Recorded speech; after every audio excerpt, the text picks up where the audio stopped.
नमस्कार. रुचिराच्या या कार्यक्रमामध्ये डॉक्टर मधुरा कुलकर्णी आपल्या सगळ्यांचं मनापासून स्वागत करते. कार्यक्रम खरं तर स्वयंपाकघरातल्या वेगवेगळ्या रुचकर व्यंजनं बनवण्याचा, पण आज आपण एक वेगळीच गोष्ट घेऊन येणार आहोत. बघा, मी आयुर्वेदिक गायनेकोलॉजिस्ट आहे आणि गेले 32 वर्ष वैद्यकीय व्यवसाय करते.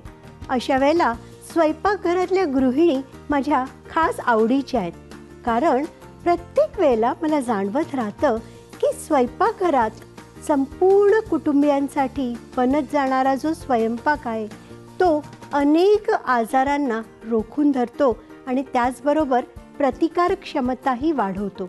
मग अशा वेळेला या गृहिणींना काही काही वेगवेगळ्या नवनवीन क्लुप्त्या पण सुचतात आणि त्या त्याच्यामध्ये वापरत असतात. बघा, आजकालच्या जगामध्ये वावरताना आपल्याला आपल्या तरुण वयातल्या मुलांसाठी एकाच वेळेला स्वयंपाक बनवायचा असतो आणि त्याच वेळेला घरातल्या वडीलधाऱ्या माणसांनासुद्धा तो देऊन आनंद द्यायचा असतो. अशा वेळेला एकच स्वयंपाक वेगवेगळ्या प्रकाराने वापरता आला तर बघा किती मजा येईल. त्यासाठी आपण घेऊन आलो आहे आज एक खास रेसिपी आपल्या रुचिरासाठी खास, ती म्हणजे स्वादिष्ट मिश्रण. आपल्या भारतीयांमध्ये परंपरागत मसाले हे एक स्वयंपाकघराचं वैशिष्ट्य आहे. बऱ्याच वेळेला तुम्ही जगभरात समजा जर फिरलात तर सगळीकडे ब्लँड डाएट म्हणजे तिखट मसाल्या विरहित असा आहारावर जास्त भर असतो. पण भारतीयांमध्ये रुचकर अशा वेगवेगळ्या मसाल्याच्या पदार्थांमुळे त्या जेवणाला एक वेगळीच लज्जत येते. आणि एका आयुर्वेदीय डॉक्टरच्या चष्म्यातून जेव्हा मी या मसाल्यांना बघते तर मला असं वाटतं की खरंच आपल्या भारतीय संस्कृतीच्या शास्त्रज्ञांनी किती विचारपूर्वक या गोष्टी बनवल्या असतील बरं. स्वयंपाक तर चांगला लज्जतदार तयार झाला, पण खूपदा तो पचवणं हे काळजीचं गोष्ट असते. म्हणून स्वयंपाक पचवण्यासाठी आणि त्याचबरोबर चांगली भूक लागण्यासाठी हे स्वादिष्ट मिश्रण आपल्याला जेवणाच्या आधी आणि जेवणाच्या मध्ये, कधीकधी जेवणाच्या नंतरसुद्धा वापरता येतं. हे जर आपण करून ठेवलं तर आपल्या मिसळणाच्या डब्यात याला एक विशेष स्थान असेल. मिसळण्याचा डबा म्हणजे खरं तर एक वेगवेगळ्या प्रकारे वेगवेगळे प्रयोग करणारी प्रयोगशाळा असं म्हणता येईल. आता आपल्याला स्वादिष्ट मिश्रणातलं दिसतंय ते मिरी. मिरी हे द्रव्य इतकं छान आहे आणि ते ज्या पदार्थांबरोबर आपण वापरू त्या पदार्थांचं समरसतेने सगळे गुण शोषण्याची शक्ती असणारं एक जादूचं फळ. आता ही जी मिरी आहे, ही मिरी याच्यामध्ये चाविसिन नावाचं एक फायटोकेमिकल आढळतं. त्यामुळे जठराच्या आतल्या ज्या त्वचेला जास्ती आग होत नाही. काही जणांना मिरची खाणं बंद करत होतात, मग मिरचीशिवाय कसा बरं स्वयंपाक. पण अशा वेळेला मिरचीचा पर्याय म्हणून वापरात येणारं ही मिरी. आता या मिरीचा या स्वादिष्ट मिश्रणात खूप महत्त्वाचा रोल आहे. कसा ते हळूहळू आपण बघू. पण या सगळ्या ह्याच्यात मुख्य मध्यभागी आपण ठेवलेलं जे आहे ते हिंग, रसकणी नावाचं एक स्पेशल हिंग आपण औषधी म्हणून याच्यामध्ये वापरतो. आणि हे जे हिंग आहे, हे हिंग म्हणजे काय तुम्हाला माहिती आहे का? एका झाडाचा डिंक म्हणजे झाडाला चिरा पाडून त्यातनं जो रस निघतो तो आहे हा हिंग. त्याचा वास इतका तीव्र आणि तीक्ष्ण असतो आणि चिमूटभर हिंग फोडणीत घातला की कसा घमघमाट सुचतो हे आपल्या सगळ्या गृहिणींना माहितीच आहे. पण त्याचबरोबर हा हिंग अतिशय औषधी आहे. तुम्हाला माहिती आहे, एकाच वेळेला हा हिंग आपल्याला भूक लागायलाही मदत करतो आणि खाल्लेलं अन्न पचवायलाही मदत करतो. त्याच्या म्हणजे ढेकर येऊन किंवा पोटावाटे गॅस धरून ह्या हिंगाने खूप फायदा होतो.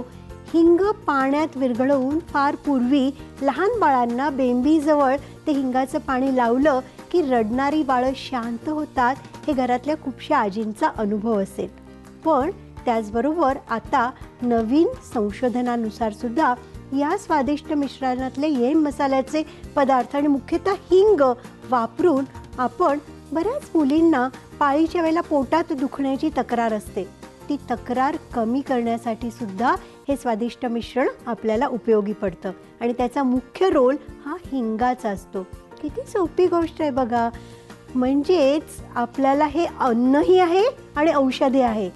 किंबहुना औषधाची गरज पडू नये म्हणून अन्नात वापरण्याचं सोप्या भाषेत परत आपण म्हणू शकू टेस्ट मेकर आहे.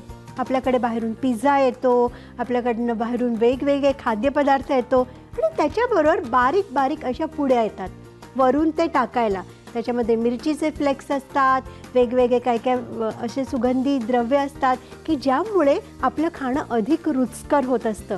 बघा, जेवताना असं म्हटलंय की ताक घेणं खूप श्रेयस्कर असतं.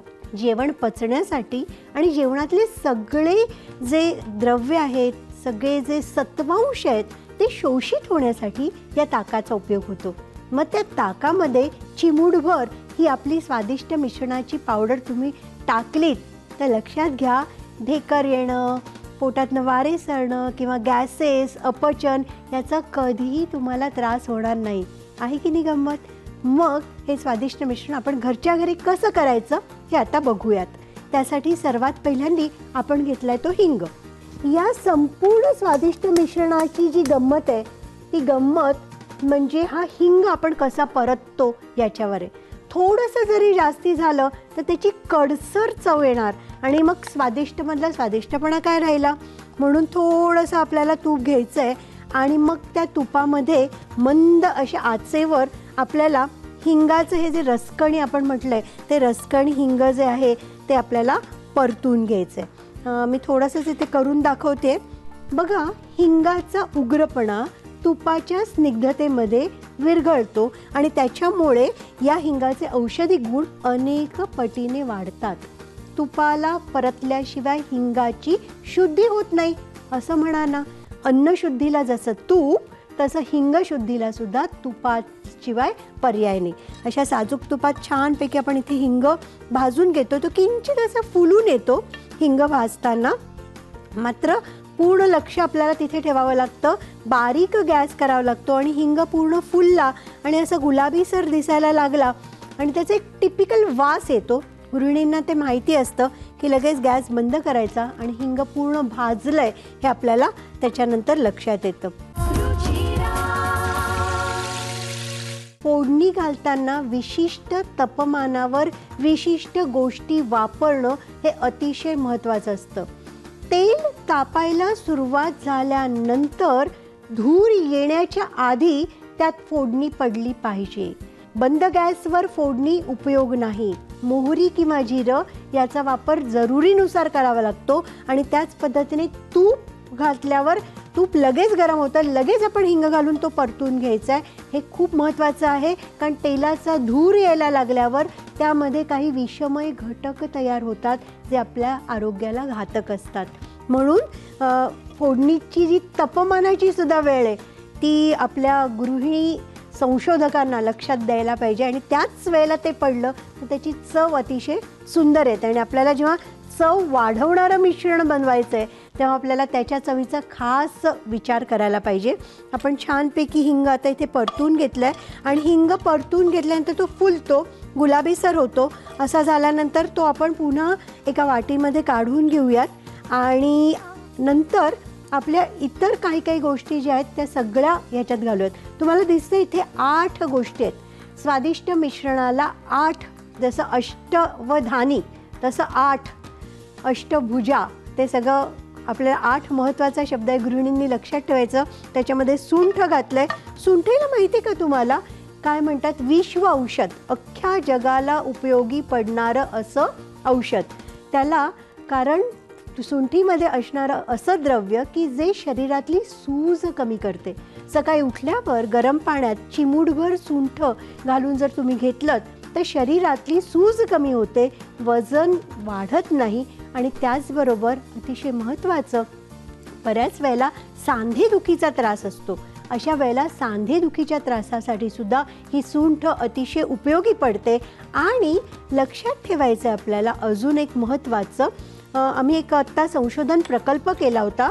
त्या संशोधन प्रकल्पानुसार PCOD, पाळीची अनियमितता किंवा स्त्रियांचं सुटलेलं पोट या सगळ्या गोष्टींसाठी एरंड तेल आणि चिमूटभर सुंठीचा बनवलेला काढा हे जर 3 दिवस जेवणाच्या आधी घेतलं तर ही एरंड सुंठी ही समजा जगामध्ये क्रांती घडवणार आहे.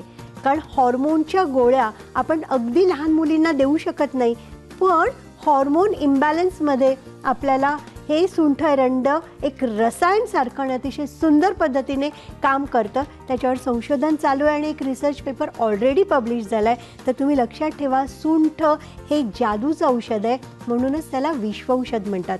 आता इथे सुंठ आपण साईड बाय साईड भाजतोय. एक लक्षात ठेवायचं आहे की हिंग जेवढा भाजून पूर्ण करायचं आहे त्यापेक्षा सुंठ आणि बाकीचे घटक जे आहेत ते नुसते अगदी पूर्ण भाजायचे नाहीत, तर गरम केले तरी चालतील. आयुर्वेदामध्ये एक सुंदर औषध आहे, त्याला म्हणतात त्रिकटू. सुंठ, मिरी आणि पिंपळी या तिन्हीचं मिळून तयार झालेलं त्रिकटू म्हणजे 3 अशी तिखट द्रव्य की जी शरीरातला विषारीपणा कमी करतात. तुम्हाला माहिती आहे का, आजार होण्याच्या आधी शरीरामध्ये अशा काही प्रक्रिया घडतात की ज्यामुळे आपल्या शरीरामध्ये संपूर्णपणे जे सगळं जीवनसत्व किंवा छान असं फिरायला पाहिजे पोषक रस तो फिरत नाही, अडथळा निर्माण होतो. तो अडथळा दूर करण्यासाठी ही सुंठ आपल्याला उपयोगी पडते. आणि त्यांच्या ज्या 2 मैत्रिणी आहेत पिंपळी आणि मिरी त्याही उपयोगी पडतात. मिरी तर असं जादूचं द्रव्य आहे ना की तुम्हाला समजा मिरची सहन होत नसेल तर तुम्ही ती मिरी खाऊ शकता. आता याचं प्रमाण किती घ्यायचं तुम्ही विचाराल. लक्षात घ्या, हे सगळं समभाग आहे, पण यापेक्षा हिंग जे आहे ते फक्त 1.0 पट आहे. एवढं कमी हिंग पुरतं. बाकी सगळ्या गोष्टी तुम्ही समभाग घ्या. मग अगदी 1 चमचा घेतला तरी हरकत नाही. आणि त्याचा अगदी 1 चिमूट तुम्ही हिंग टाका. म्हणजे मी 1 चमच्याच्या प्रमाणाने तुम्हाला सांगते. तुम्हाला सुरुवातीला थोडं हे स्वादिष्ट मिश्रण बनवून बघा आणि आपल्या जेवणात वापरून बघा. जेवणाची लज्जत कशी वाढते ते बघा. हा मसाला हा खास आयुर्वेदीय मसाला आहे असं म्हणायला हरकत नाही.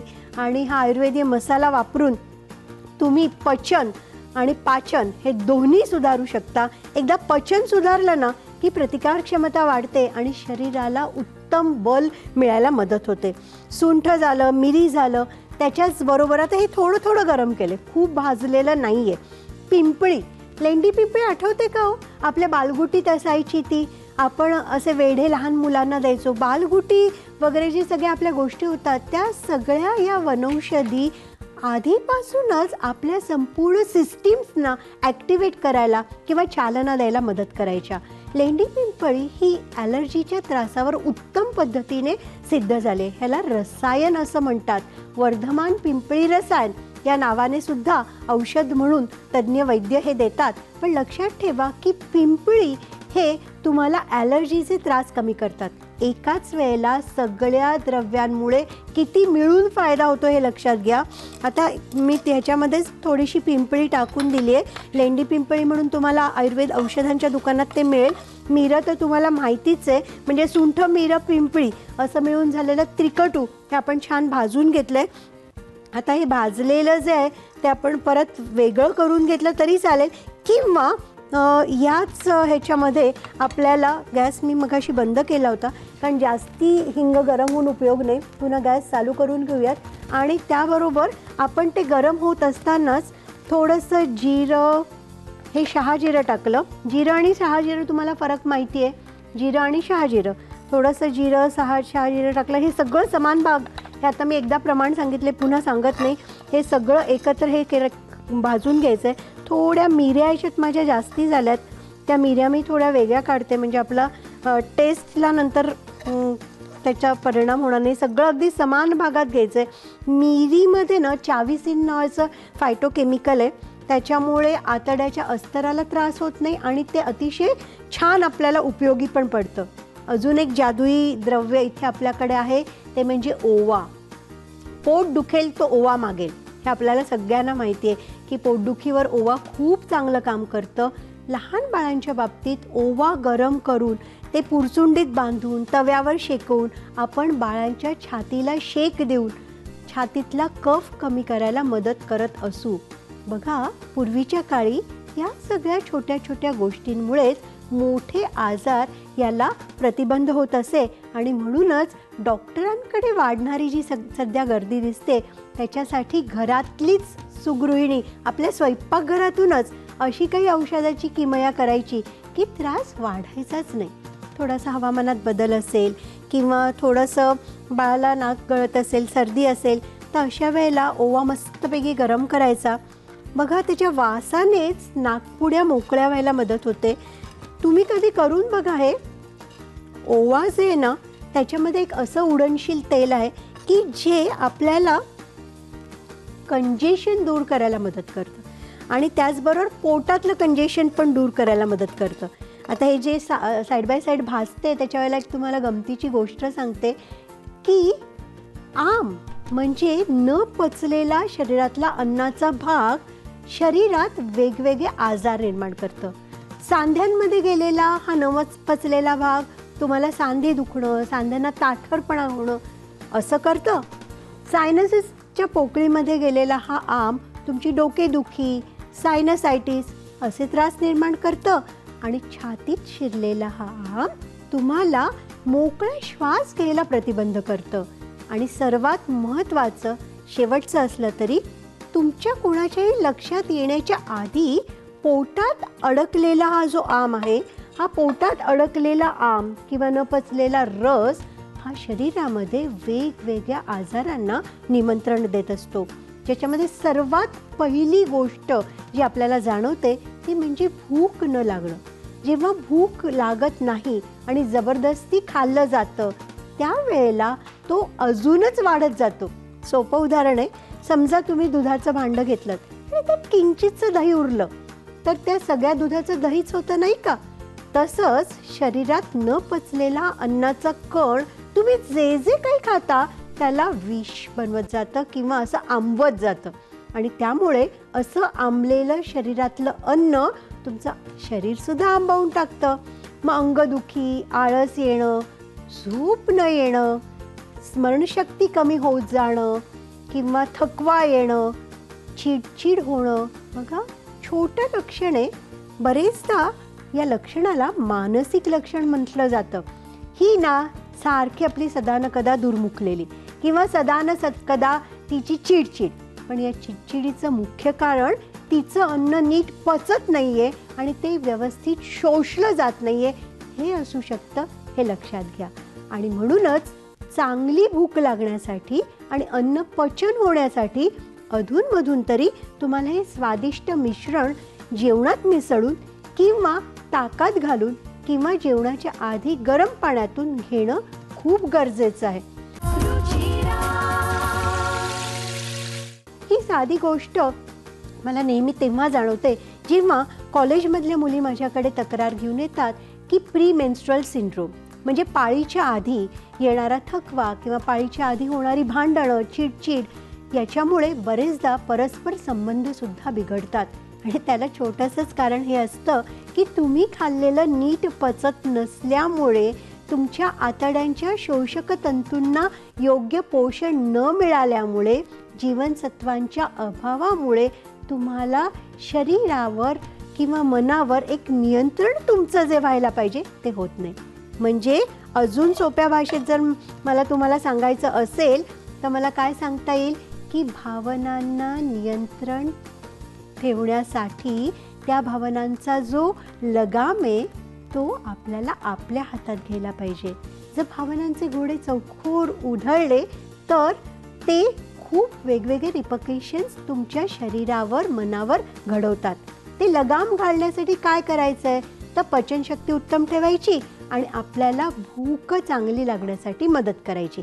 आणि त्यासाठी या स्वादिष्ट मिश्रणाचं स्प्रिंकलिंग तुम्हाला खूप उपयोगी पडेल. आता काय काय आपण घेतलं बघा. त्रिकटूमधलं सुंठ मिरी पिंपळी झालं, मुख्य हिंग घेतला, जिरं शहाजिरं घेतलं, ओवा हा सर्वात मोठा घटक तुम्ही घेतला की जो पचनाला पोटदुखी कमी करायला उपयोग आहे. आता राहिलं एकच गोष्ट. आता गॅस पूर्ण बंद केला आहे, सगळं छान वस्तू तुम्ही भाजून घेतल्यात.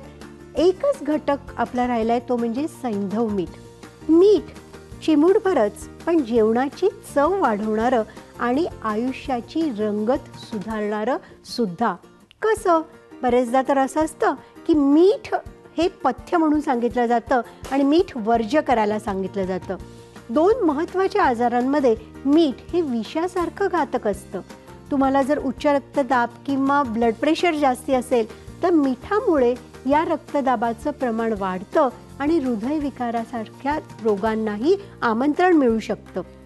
आणि अजून एक तुम्हाला महत्त्वाची गोष्ट माहिती आहे का की जी जास्त चर्चिली जात नाही, ते म्हणजे डायबिटीजसारख्या विकारांमध्ये सुद्धा मीठ कमी घ्यायला पाहिजे.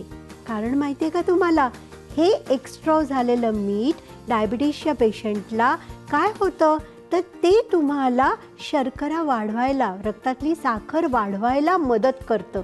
त्याचं शोषण जास्ती व्हायला मदत करतं. म्हणजे जसं ब्लड प्रेशरच्या रुग्णांनी मीठ जास्ती खायचं नाही आहे, तसंच डायबिटीसच्या रुग्णांनासुद्धा लोणचं, पापड, वरून मीठ असं गोष्टी घ्यायच्या नाही आहेत. हे मुख्यपणे लक्षात ठेवायला पाहिजे. आणि त्यासाठी सैंधव मीठ हा योग्य पर्याय आहे. खूपदा आपल्या तोंडाला चव नसते, त्यावेळेला आपल्याला मीठ वरून घ्यावंसं वाटतं, पण ते मीठ जास्ती होतं आणि मग ते खारवलेले पदार्थ मन उदास होताना तुम्ही जेव्हा जास्ती घेता तेव्हा शरीरातल्या पेशींना त्रासदायकपणा करतात आणि सुजेची परिस्थितीसुद्धा उद्भवतात. मग हे सैंधव मीठ घातलेलं हे स्वादिष्ट मिश्रण जर तुम्ही तयार ठेवलं तर तुमच्या तोंडाला चवसुद्धा येते. आता 5 गोष्टी झाल्या बरं का, 5 स्तरांवर. आता हे तुम्ही सगळं भाजून घेतलं आहे छानपैकी. आता मी साईड बाय साईड एक महत्त्वाची टिप तुम्हाला देणार आहे. त्याच्या आधी हे सगळं बारीक करून घेते. बारीक करून घेतल्यावर मग सैंधव मीठ त्याच्यामध्ये मिक्स करायचं आहे. हिंग आणि सुंठ ही वेगवेगळी बारीक करावी लागेल, नाहीतर मग ते पूर्ण एकजीव होणार नाही. आणि लक्षात घ्या, म्हणून मी तुम्हाला उदाहरण देताना नेमकं उदाहरण दिलं आहे की पिझ्झावर आपण जे स्प्रिंकल करतो तसं. तेवढी वस्त्रगाळ पावडर आपल्या स्वादिष्ट मिश्रणाची व्हायला पाहिजे. चला मस्तपैकी बारीक करून घेऊयात आपण हे मिक्सरमध्ये आता. आणि हे सगळं मिश्रण हिंग आणि हे वेगळं करून आपण बारीक करून घेऊयात. आणि बारीक केलं की त्याची एक वस्त्रगाळ छान पावडर करूयात. आणि ती झालेली पावडर ही आपल्याला स्वादिष्ट मिश्रण आणि जादूची पावडर म्हणून आपल्याला उपयोगी पडेल. ह्याची जेवढी जास्त चांगली वस्त्रगाळ आपली पावडर होईल तेवढं ते औषध आपल्याला चांगलं औषध म्हणू का आता पाकसिद्धी स्वादिष्ट मिश्रण म्हणू ते लागू पडेल. कारण ह्याच्यातलं 2 गोष्टी आपल्या राहिल्या आहेत, जिरे आणि शहाजिरे. हे सुद्धा आपल्या लघवीच्या त्रासांना नियंत्रणात ठेवायला मदत करतं. म्हणजे जे मी 5 स्तर सांगत होते ते म्हणजे सकाळी तुम्ही जर उपाशी पोटी चिमूटभर स्वादिष्ट मिश्रण गरम पाण्यातून घेतलं तर आपल्याला आदल्या दिवशीचं जेवण पचलंय की नाही याची जाणीव होते. म्हणजे एक टेस्ट असते असं म्हणा ना. जेवणाच्या आधी 2 तास जर ही चिमूटभर पावडर पोटात घेऊन आपण जर गरम पाणी प्यायलं तर भूक चांगली लागायला मदत होते. जेवताना मध्ये मध्ये चव बदलेल इतकंच घोटघोट ह्याचं कोमट पाणी आणि त्याच्यात हे स्वादिष्ट मिश्रण घालून ते घोटघोट पाणी घेतलं तर पोटाला तळस लागेल इतपत आपल्याला जेवायला होत नाही. म्हणजे आपण आपल्या जेवणावर चांगलं नियंत्रण ठेवू शकतो. जेवणानंतर जेव्हा आपण गरम पाण्यातनं हे स्वादिष्ट मिश्रण घेतो तेव्हा आपल्या जेवणाचं पचन चांगलं होतं. आणि रात्री झोपण्याच्या आधी किंवा जेवणाच्या आधी हे जर स्वादिष्ट मिश्रण आपण घेतलं तर सकाळी पोट स्वच्छ व्हायलासुद्धा ह्याच्यामुळे मदत होते. तर हे लक्षात ठेवायचं आहे. ज्यांची खूप पित्ताची प्रकृती आहे त्यांच्यासाठी त्यांनी हे ताकातून घेतलं तर चांगलं. आणि खूप उन्हाळ्यामध्ये हिंग थोडंसं जास्ती उन्हाळ्यात त्रासदायक ठरतं, पण हिवाळ्यामध्ये तुम्ही हे जरूर घेऊ शकता. छोट्या छोट्या गोष्टी लक्षात ठेवायच्या आहेत आणि स्वादिष्ट मिश्रण घरी जरूर करायचं आहे. आता हे सगळी पावडर आपण मस्त तयार केली आहे आणि ती वस्त्रगाळसुद्धा केली आहे. आणि वस्त्रगाळ केल्यानंतर बघा या पद्धतीचं टेक्स्चरवाली एक छान अशा स्वादिष्ट मिश्रणाची स्प्रिंकल अशी आपल्या घरच्या घरी असलेलं टेस्ट मेकर आपण तयार केलेलं आहे.